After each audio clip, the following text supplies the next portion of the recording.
Que eu estou citando como lei básica e demonstrando que é lei básica, que demonstra que a probabilidade de mudança é baixíssima. Né? Uma vez estabelecido como lei básica, a probabilidade de mudança, porque o mecanismo é exatamente esse, para causar dificuldade de mudança, é muito baixa. Se você tiver uma bomba tipo, populacional, quer dizer, aquecimento da população árabe, isso daí pode correr risco. Bom, aí a gente vai discutir um trends vamos dizer, tendências de longo prazo. Hein? E vamos chegar sobre essa discussão, quais os riscos do futuro do Estado de Israel. Mas dadas as condições institucionais dadas por hoje, até o médio prazo, falando de 20, 30 anos, eu diria que é muito difícil que essa lei aqui ela se modifique. Porque até a gente olhar o histórico de mudanças nas leis básicas, as mudanças elas nunca foram nenhuma de serem eliminadas plenamente. São, por exemplo, de modificar como é que é o papel do Knesset, ou fazer uma modificação como dessa daqui da lei da terra, mas não de apagar a lei completamente. Como é muito difícil aqui mesmo no Brasil, você falar assim, não existe mais esse artigo da Constituição. Então, normalmente a emenda da Constituição, ela muda algo do caráter inicial daquela lei, entendeu? Então, o fato de estar como lei básica aqui é muito importante. Importante também, na verdade, entender que a lei básica poderia ser, não sei se isso vai ser algum dia, mas ela pode ser o início de uma Constituição que Israel não tem. Gilberto, a gente está falando de democracia. Sim. Certo? Você pode voltar só para aquela... Esse último ponto, esse referendo, para ele estar inserido, vai como, entre aspas, um ponto constitucional da gente, acho que foi uma guerra muito grande. Não foi a maioria. Não, tá certo? Não, só para não ser raso, como é que a gente chegou nisso? A gente precisa olhar a distribuição do Knesset em 2014, para entender quais que são as forças que estão envolvidas nisso daqui. Então vamos chegar no processo eleitoral, entendeu? Aí você conecta uma coisa com a outra. Bom, como eu falei, até 48 até 67, os árabes viviam sob a corte militar. A guerra de 67 modifica completamente a figura e cria a figura que todo mundo deve conhecer, chamado dos árabes de 67, ou seja, os árabes que estavam dentro do território israelense de 48 a 67 possam a ter direitos civis plenos total. A gente vai falar detalhar isso aprofundado, o que significa a mudança de sair de um regime militar para direito civil pleno para esses que estavam dentro do território israelense. Mas a história relativa àqueles que estão dentro dos chamados territórios passa a ser completamente diferente. Ou seja, eu crio dois grupos de árabes diferentes, que são os de 48 e os árabes de 67. Os árabes de 48 são aqueles que estavam dentro do território israelense, e dos 67 daqueles que a gente conquistou parte da guerra de 67. Então esses estão baixo a lei militar, como eu havia comentado. Então você tem uma corte militar, que faz com que eu tenha um processo jurídico que é completamente diferente. A corte militar, ela julga qualquer tipo de caso. Ela não está pegando apenas, esse cara é um terrorista, etc., e eu estou julgando esse cara. Teve um pivete lá na rua que furtou um outro cara que é um árabe, não tem um judeu envolvido.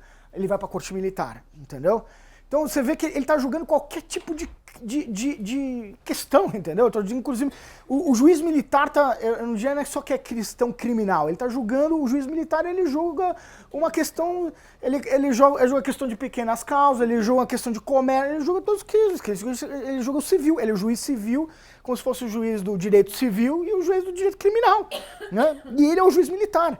E aí a lógica do juiz julgando isso, militar, é o que vem na cabeça do sujeito, na real, entendeu? Então ele achou, cara, você é um pivete, você roubou, então acho que agora você tem que ficar 3 anos na cadeia. Ele decidiu 3 anos na cadeia. O outro, ele não tem muito desse elemento da jurisprudência dentro da lei militar. É o que veio mudar a cabeça desse sujeito.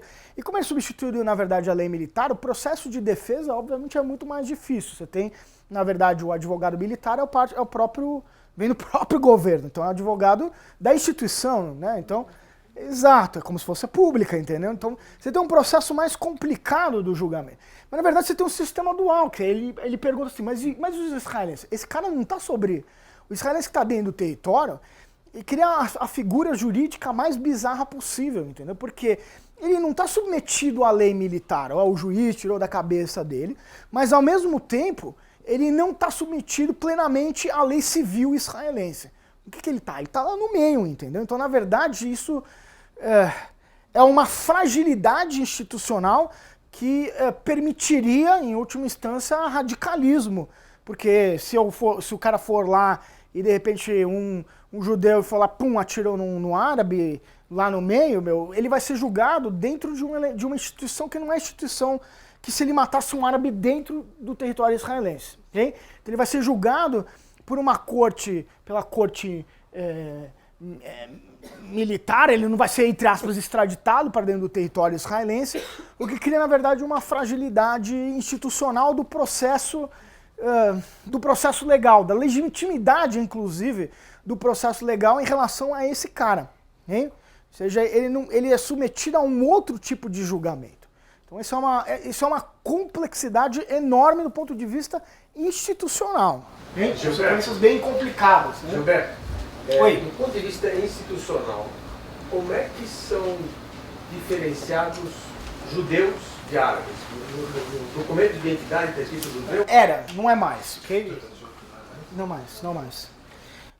Até recentemente você colocava judeu, árabe, assim, literalmente, aravi, eudi, assim mesmo. Okay?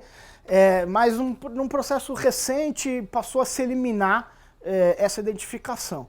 Então significa o seguinte, que se o cara é cidadão israelense, ele é cidadão, acabou. Ele tem aqui o documento da identidade. Então... Também. O árabe que mora fora dos territórios. Ele é igualzinho? Ele é igual, a gente vai falar isso, porque a gente tem, na verdade, um sistema muito complexo, porque o árabe que mora dentro de Israel, ele vive um mundo, entendeu? O árabe que vive dentro do território, ele vive outro mundo, completamente diferente. Os caras são dois bichos totalmente diferentes. Hein? Mas essa qualidade de cidadão está atrelada ao local do nascimento ou... É o local de nascimento. O cara nasceu, o cara tá lá em Haifa, né? E ele ficou em Haifa. Ele pode ter nascido em Haifa em 48, aí pum, ele se mandou e ficou lá num campo de refugiado no Egito, entendeu? Que ainda existe no Egito, existe campo de refugiado na Jordânia. Então esse cara ele perdeu o direito, na verdade, porque ele saiu, entendeu? E isso é um dos pontos de discussão mais complexos, né? Que diz respeito ao chamado direito dos refugiados. Então é o direito que os palestinos gostariam de dar a esse sujeito, por exemplo, que nasceu em Haifa, ele já pode ter morrido, então aí ele queria passar pro neto já essa altura, né? Para ele ter o direito ao retorno a Haifa, ok? O que obviamente é impensável, né? Garantir para qualquer israelense falar assim, o teu direito de você voltar para Haifa, não. Pergunte, na verdade, por que você mora na Jordânia e você ainda não tem cidadania jordaniana, entendeu? Tipo, acho que fosse outra coisa, são outros 500, entendeu? Então, porque se eu garantisse o direito de retorno a esse cara, eu vou criar 3 milhões entrando de uma vez, entendeu? Aí acabou o Estado, entendeu? Mudou completamente. Então, isso é uma cláusula, assim, que... Putz, quando está na mesa, assim, para não negociar, entendeu? É importante pro lado de lá, mas o lado de cá pode ser extrema esquerda, extrema direita, não vai botar na mesa o direito de refugiado, imaginar que vai entrar 3 milhões de árabes de uma vez, 5 milhões, na verdade, de uma vez, isso é impensável. Qual a liberdade de mobilidade que você tem em Israel? Em termos de mudar de cidade? Tranquilo, 100%. Pode ser. Total. Para qualquer um que é cidadão israelense. Pode comprar, pode vender, pode morar em qualquer lugar, pode estudar, pode fazer o que você quiser. O árabe israelense também vai para o exército? Então, vamos falar sobre isso. Então, vamos falar sobre os árabes que moram dentro do chamado território israelense. Então, a gente tem aproximadamente hoje 1,7 milhões de árabes israelenses, então o que significa que opera como uma minoria étnica dentro desse território.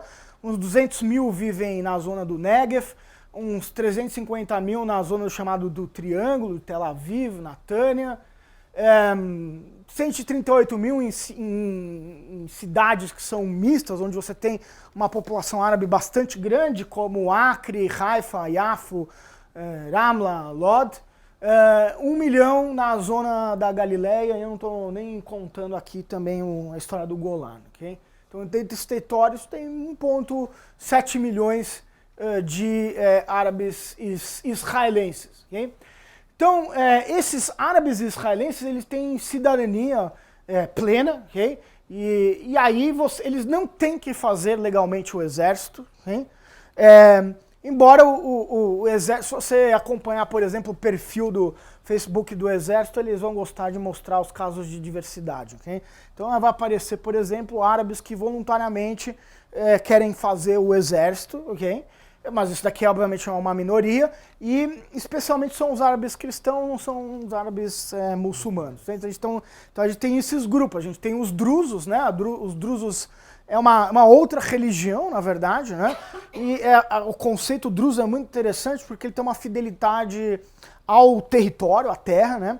E menos até do que entre eles mesmos, porque a gente tem esse caso particular do Golan que é muito interessante, porque como Israel conquistou o Golan da Síria, os drusos que moram na zona do Golan, eles têm identidade síria, eles odeiam, vamos dizer, Israel. Mas os drusos que estão na zona da Galileia, uma distância minúscula, eles têm identidade israelense, eles vão defender Israel até o último fio do cabelo deles, entendeu?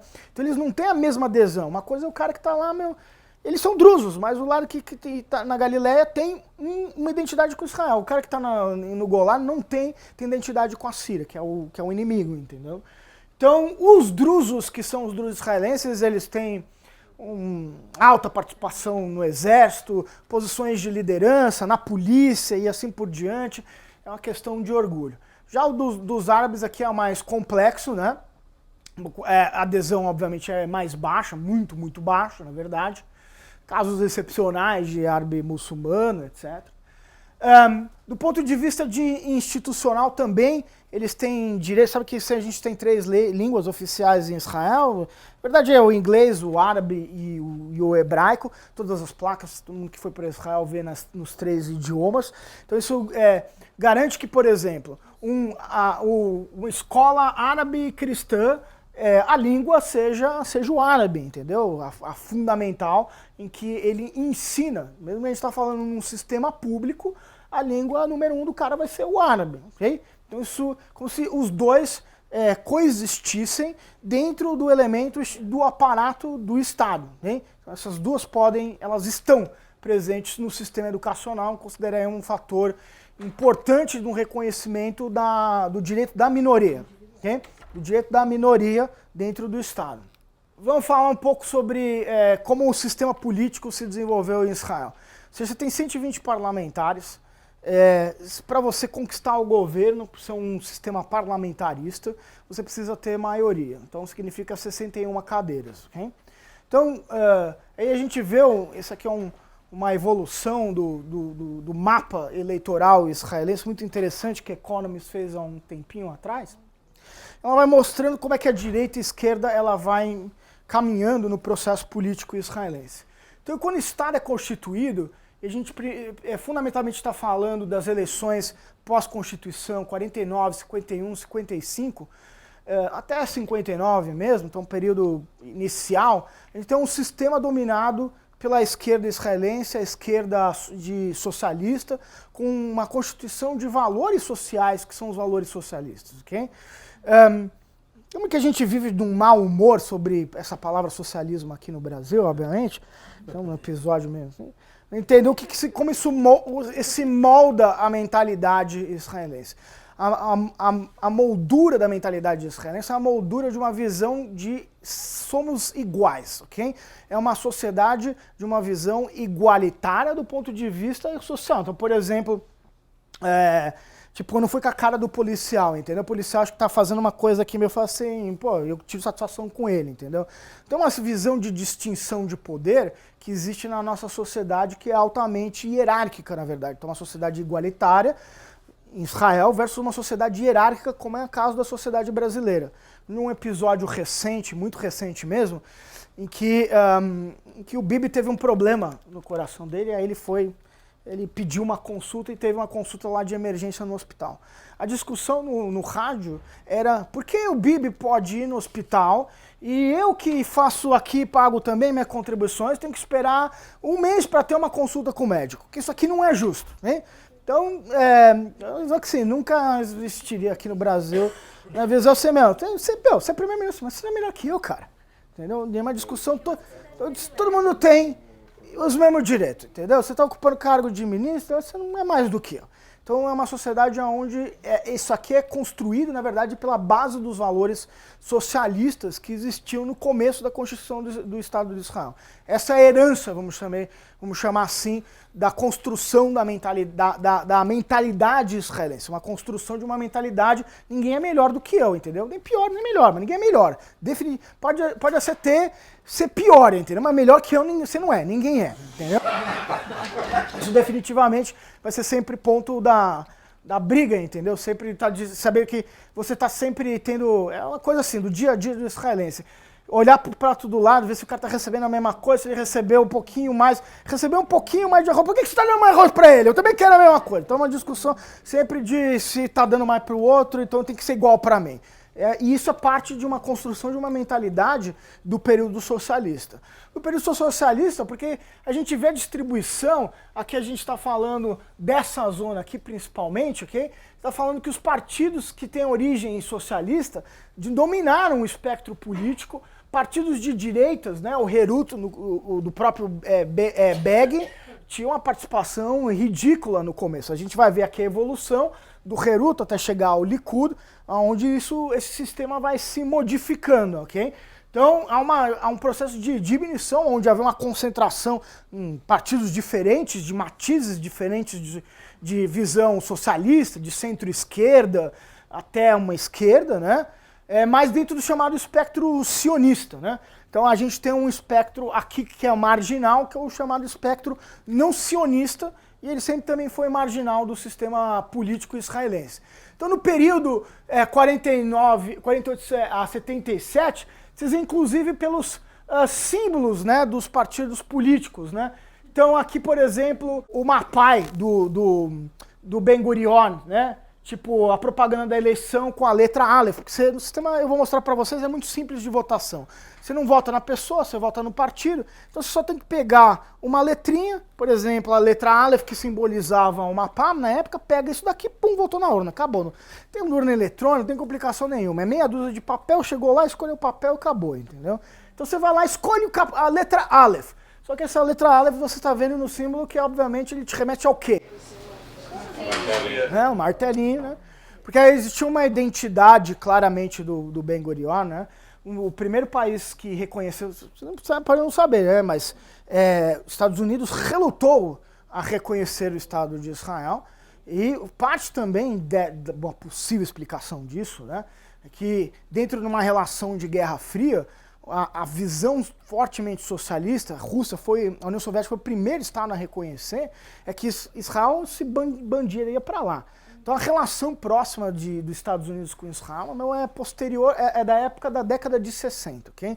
Então o início do Estado de Israel é nós com nós mesmo, entendeu? Sozinho, porque no final das contas a gente não se bandiou para o lado da União Soviética, a União Soviética se opôs também, os Estados Unidos também não apoiou a gente, então a gente ficou nós mesmos, né?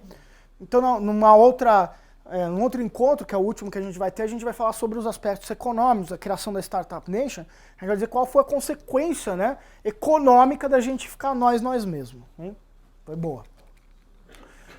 O Mapam também, que era mais à esquerda, você também vê os símbolos que também têm origem socialistas, e é interessante ver o símbolo do Herut, né, o partido que era o mais à direita, o do Begin. Ele colocava, né, a visão institucional que ainda aparecia na imagem do próprio Lechen, então ele transpõe a imagem da grande Israel, né, que inclusive não é a grande Israel, ela não tem conexão direta com a grande Israel do ponto de vista de mapa, com a grande Israel bíblica. Ela engloba a grande Israel bíblica. Vai ter mais coisa daqui, porque para chegar até aqui não existia Israel bíblica. Isso aqui, obviamente, é o mapa da Jordânia, ok? Então a visão tudo daqui para lá e do lado de lá também do Jordão é nosso, entendeu? Essa é a visão, vamos dizer, da direita liberal israelense, porque o Herut era o partido liberal, entendeu? Só que é uma visão da grande Israel. A gente vai ver como é que isso evolui na mentalidade da própria direita, ok? Que não tem extremismo nesse momento. O que você falou da evolução. Então, a gente vai ver aqui, então nesse período primeiro aqui, de 49 a 59 principalmente, até 61, eu tenho uma dominação dos partidos de esquerda, ok?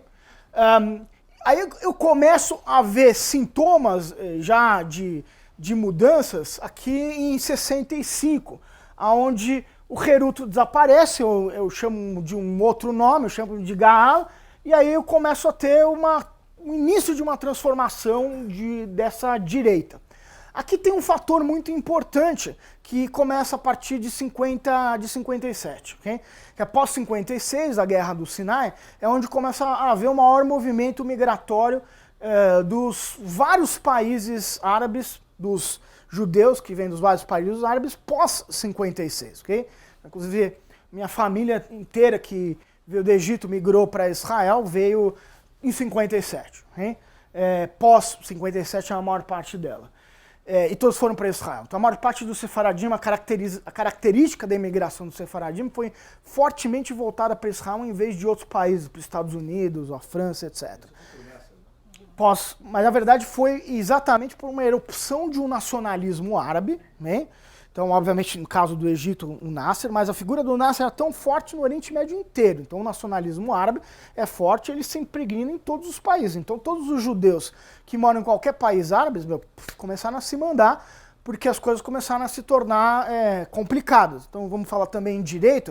Na minha família, saiu, deixa os dois lados do meu avô paterno e materno, tinha loja, abandonou lá a loja, ocupou, abandonou o apartamento, ocuparam, entendeu? Outra pessoa estava morando quando meus pais foram visitar pela primeira vez de novo na década de 90. Ou seja, os direitos de reposição das perdas dos judeus que viveram em países árabes, Iraque, Marrocos, etc., também quero meu direito, ok? Tenho direitos que, inclusive, existiam de reparação para os judeus na Polônia, okay? Mas não existiam para nenhum país árabe, okay? Para nenhum país, nenhum tipo de reparação. Ou, por exemplo, se alguém não que eu quisesse, okay? Mas ninguém me ofereceu a cidadania egípcia, okay? Mas se a gente falasse de direito, meus pais nasceram, entende? Os pais nasceram, então deveriam ter direito, mas não tem, ok? O pessoal que migra para Israel nesse momento é pessoal de esquerda? Os árabes não sabem o que é esquerda e direita. O Sefaradi, cara, não tem a menor ideia do que é isso. Quando ele chega, isso é uma questão interessante, quando ele chega dentro de uma lógica que não existe no mundo dele, não existia no mundo que ele vivia. O cara vivia... Quando ele veio lá, meu pai do Egito, mas na época que tinha rei, depois foi pro cara que era um nacionalista. Mas que partido, que direito, que esquerda. Nada existe na mentalidade do Sefaradim. Isso é uma questão importante que você está levantando. Sobre uma visão que seja esperto, esquerda, não existe, entendeu? Ele vivia num outro tipo de mundo, com outro tipo de sistema. Você está falando, na verdade, de questões que são ocidentais, de valores ocidentais, então... aí é que se cria uma questão interessante que vai culminar na eleição de 77, mas já vai ter um movimento, você olha aqui um movimento onde o Likud é estabelecido em 73, aqui é um movimento de mudança radical. Porque ele exatamente, você passou a ter, pós-57, dois grupos na sociedade israelense, judaica. Uns são Sefaradim e os outros Ashkenazim. Então, o Sefaradim começa a não entender o Ashkenazi e falar, que esse Ashkenazi tem mais direito do que eu, entendeu? Ele tem mais direito de tudo, é o establishment político, ele é dono de tudo, todo o dinheiro vai para o kibbutz, nenhum Sefaradim foi para kibbutz, entendeu? Então, a cidade que ele foi de desenvolvimento no meio do nada, não recebe dinheiro nenhum. Por quê? Porque dentro do sistema político ele está protegendo o kibbutz que não está dando dinheiro nenhum. Então ele está financiando, na visão inclusive do Sefaradim, o establishment Ashkenazi. Ele não está dando, na verdade, um direito para os Sefaradim. Então, qual é o direito do Sefaradim? Não existe, né? Ele culmina em meados justamente 73, para mim ele é algo que culmina, não é 77 para mim com a eleição, é 73, quando existe um movimento popular, porque a gente já está falando de filhos de Sefaradim, que já tinham começado a crescer, até como em Israel, e que se veem como excluídos da sociedade israelense. E aí existe um movimento... chamado dos Panteras Negras, que tem o mesmo nome do movimento de, vamos dizer, de afirmação negra nos Estados Unidos. Só que os negros são os Sefaradim. Então eles criam um movimento chamado Pantera Negra, começa a fazer protesto, etc. Então um episódio muito curioso, que é exatamente, finalmente, a Mama Golda Meir resolve receber os líderes manifestantes que ficavam lá dos Panteras Negras. E aí ela não entendia o que era aquele social. Ela já era a decadência da Golda Meir, ela já tinha perdido o tino político, né? Então ela naquele momento em 73, ela já recebe os jovens, mas ela vive o seguinte, porque ela não sabe o que eles querem, entendeu? Não consegue entender. E aí ela vira para um jovem e fala assim, tua mãe sabe que você está aqui, entendeu? Era a própria... É uma anedota política israelense. Aconteceu não, mas é uma anedota política israelense. Eu acho bem provável que tenha acontecido, né? Então, a esquerda, na verdade, representada nesse momento pela Golda Meir, tinha perdido completamente o passo das mudanças demográficas em Israel. E, não estava dando bola para uma população que tinha se tornado muito grande, que é a população do Sefaradim. O Begin, ele sai do discurso da direita, Israel, para então começar a falar, porra, saquei, entendeu? Os caras não estão dando bola pro Sefaradim, a gente fala assim, cadê os direitos do Sefaradim? Begin lá, o ultra ashkenazim. Ele começa a fazer um discurso que associa, então, aos direitos da exclusão do Sefaradim. Então, nesse momento, que aí, então, já começa em 73, e aí é onde existe a mudança de poder, em 77, quando Begin toma o poder, ele toma o poder, basicamente, porque ganhou o voto do Sefaradim, né?